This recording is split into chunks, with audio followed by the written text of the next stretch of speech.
네, 계속해서 통합문화 포럼 3부 시간을 열도록 하겠습니다. 3부는 세계 속의 남북한 미술에 대해서 이야기 나눠보는 시간을 갖도록 하겠습니다. 반갑습니다. 좋은 말씀 부탁드립니다, 교수님. 네. 자, 이번에는 청년 패널 한 분을 모실까 해요. 어려운 질문을 하셔서 자기 시간을 확보하시기 바랍니다. 아셨죠? 네. 좋습니다. 교수님들 기대해 주시기 바랍니다. 네. 좋습니다. 세계 속의 남북한 미술에 대한 이야기를 나눠보는 시간으로 3부를 꾸며보도록 하겠습니다. 박계리 교수님께 첫 번째 질문을 드려야 될 것 같아요. 남북한 미술의 국제적 평가와 위상, 현재 어떻습니까? 남북한 미술. 남한 미술의 국제적 평가는 굉장히 핫하죠. 그것은 여러분 너무 잘하실 것 같고요. 예를 들면 지금 제가 어저께 뉴욕에 있는 교수님 한 분을 뵀는데 우리가 잘 알고 있는 그 미술관들, 대형 미술관들에서 한국 전시를 준비하고 계시더라고요. 현대 전시를 2023년에 그러니까 전시할 거 준비하고 계세요. 그만큼 한국 현대 작가들의 국제적 위상은 별 얘기할 필요가 없을 것 같고요. 네. 그리고 북한 작가들에 대한 관심도 지속적으로 있죠. 그런데 여러분 잘 아시겠지만 그동안 북한의 미술에 대해서 관심이 굉장히 많았을 때 10년 전, 20년부터 한 15년 전후에서 국내외를 굉장히 뜨거웠잖아요. 그때 이제 어떤 문제가 있었냐면 진위 문제가 굉장히 이제 심각했죠. 북한 미술에 이게 진짜다 가짜다 이런 문제들이 있었죠. 그래서 이제 그런 맥락에서 국내에서는 그 작품들을 감정할 수 있는 연구자가 부재하다 보니까 그거를 이제 시장이 좀 정리를 해줘야 되는데 그러면서 국내 시장 급냉했어요. 근데 그 문제는 북한의 문제가 아니죠. 그것에 이제 진위의 문제는 여러 문제가 있는 거죠. 그렇죠. 네. 그래서 북한이 속상하겠죠. 자기네 작품들의 이제 가짜 미술을 보고서 북한 미술의 수준을 우리가 얘기한다고 하면 얼마나 속상하겠어요. 진짜 작가는. 그렇죠. 그런 속상한 일들이 있었고 그런 속상한 일들이 이제 있은 다음부터 남북 교류는 또 막혔잖아요. 그 이후에 북한은 보다 더 적극적으로 해외 시장으로 나갔어요. 그래서 아시겠지만 중국은 세계 시장에서 너무 잘 나가고 있잖아요. 그래서 너무 비싸고 세계 시장에서 아주 중심에 있기 때문에 중국하고 또 북한은 가깝잖아요. 그래서 북한이 중국 시장을 진출하는 데 어렵지 않잖아요. 근데 중국 시장이라는 것은 중국 시장이기도 하지만 세계 시장이기도 하기 때문에 미술판에서는 그곳에 이제 북한에 가서 여러 가지 일들을 하고 있는데 재미있는 거는 처음 진출할 때 우리식으로 얘기하면 레지던시가 먼저 갔어요. 그러니까 레지던시라는 건 작가들이 가서 작업하는 거잖아요. 그러니까 작가들이 레지던시 프로그램 먼저 하려고 했다는 거는 진위 문제에 대해 속상한 거죠. 작가들이 직접 그림을 그리고 있고 그것을 옆에서 판매하거나 보여준다면 진위 문제 해결되니까. 그래서 제가 이제 그런 모습들을 보면서 이 문제에 대해서 북한이 속상해하고 있구나. 또 이 문제를 알고 있구나. 이제 그런 생각을 했고요. 근데 그런 식으로 이제 해외로 이제 움직이고 있고 또 몇 가지 중요한 전시들이 그동안에 있었는데 우리가 많이 얘기되는 거는 주로 2000 몇 년이었죠? 2010년에 오스트리아의 빈 응용미술박물관에서 대대적인 전시가 한번 벌어졌었고요. 그래서 세계 여러 나라에서 이제 관심을 굉장히 많이 가졌고 또 하나 관심을 많이 가졌던 거는 2014년에 런던 그 북한 대사관을 오픈하면서 거기 전시를 했어요. 그래서 사람들 길거리에서 그림도 그리고 전시도 하고 그런 일들이 이제 몇 번 있으면서 경매 시장에서 북한 미술품의 이제 가격이 좀 많이 오르고 있는 것들을 이제 볼 수가 있는 것 같아요. 네. 그래서 물론 우리나라 미술가들의 위상과 를 비교해 보면은 가격으로 얘기를 해보면 아직은 많이 차이가 나지만 여전히 북한이라는 나라가 갖고 있는 독특한 특성들 세계에서 북한 잘 모르잖아요. 그러니까 좀 특별한 어떤 장소성의 화가들의 맥락에서 관심들은 결국 갖고 있지만 아직 우리랑 비교했을 만큼의 위상을 갖고 있다고 보기는 좀 어려울 것 같아요. 그렇군요.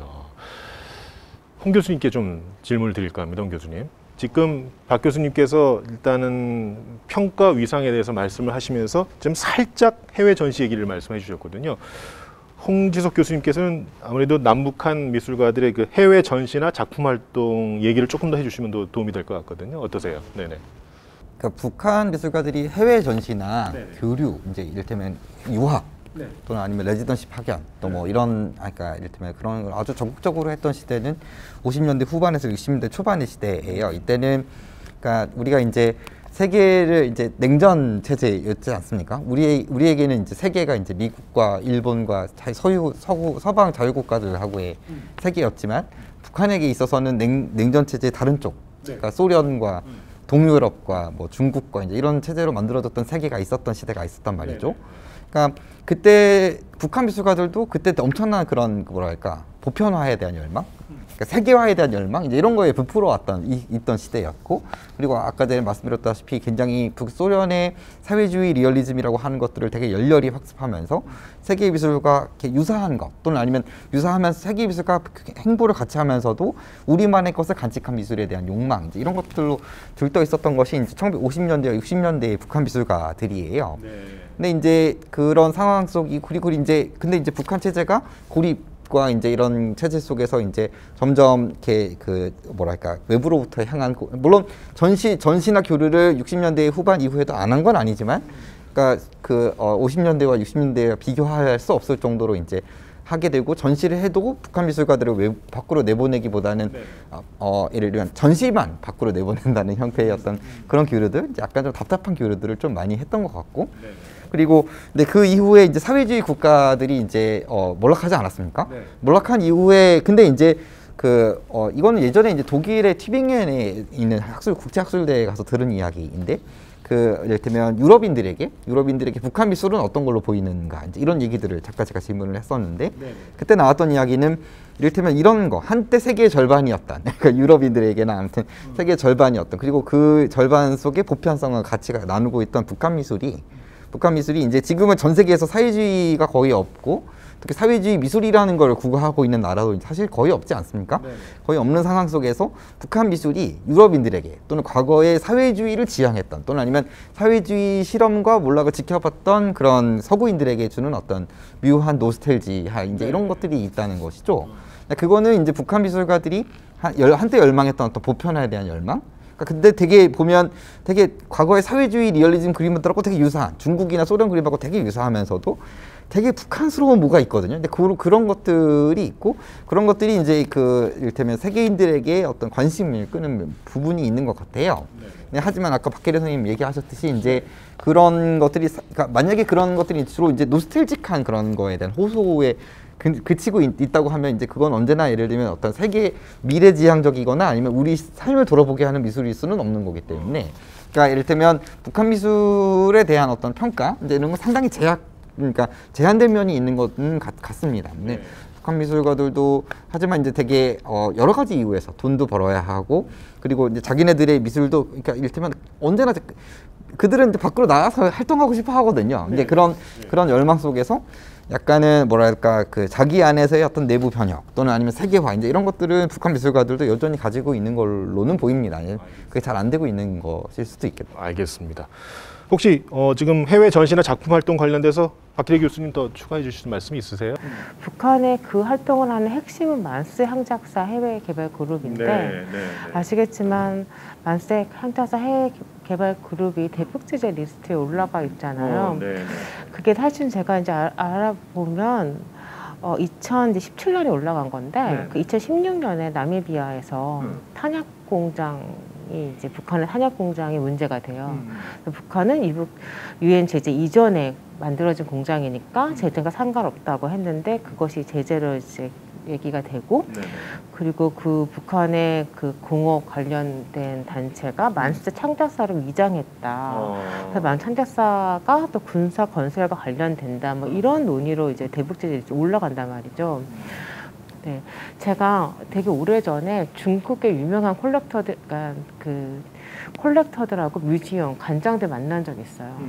그분들이 저한테 우리가 북한 미술을 세계 데려가겠다는 거예요. 우리가 뭘 할 수 있겠니? 이런 거 물어보는 거예요. 너희도 할 수 있는 게 너무 많아. 우리는 할 수 있는 게 없어. 제가 그랬어요.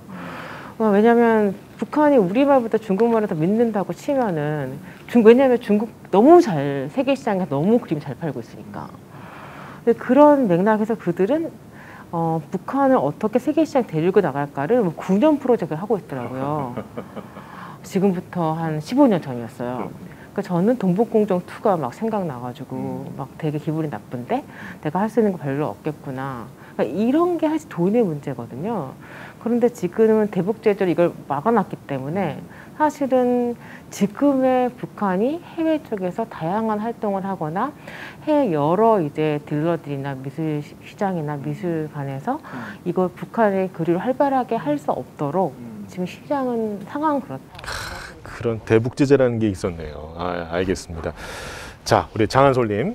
지금 두 분 교수님의 말씀 중에서 질문을 하셔도 되고 전혀 흐름에 상관없이 그냥 궁금한 거 질문해도 되거든요. 네, 질문 기회 드릴게요. 네, 저는 그 북한 만수 대창 작사의 해외 활동이 지금은 막혀 있어서 아무것도 하지 않고 있는 건지 궁금합니다.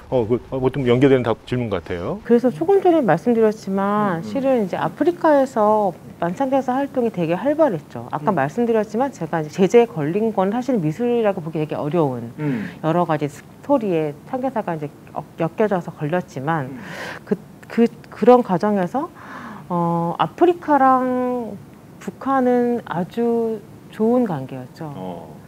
그래서 오랜 관계가 있었고 제3세계 동맹과도 관련이 있고 그런 맥락 옛날에 김일성 시대부터 긴 오랜 그 우호 관계가 있어요.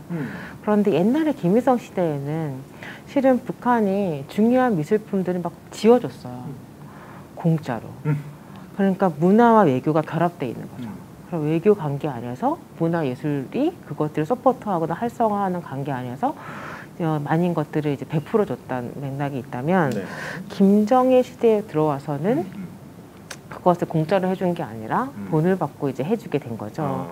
그래서 여러분들이 많이 알고 지금 나미비아 얘기했잖아요. 네네. 나미비아에서도 뭐 여러 가지 건축이라든가 조각이라든가 뭐 이런 미술품들을 해줬고 뭐 적도관이나 앙골라, 세네갈 뭐 여러 가지 나라들에서 북한이 굉장히 건축 또는 조각 이런 해야 작품들을 해줬고요.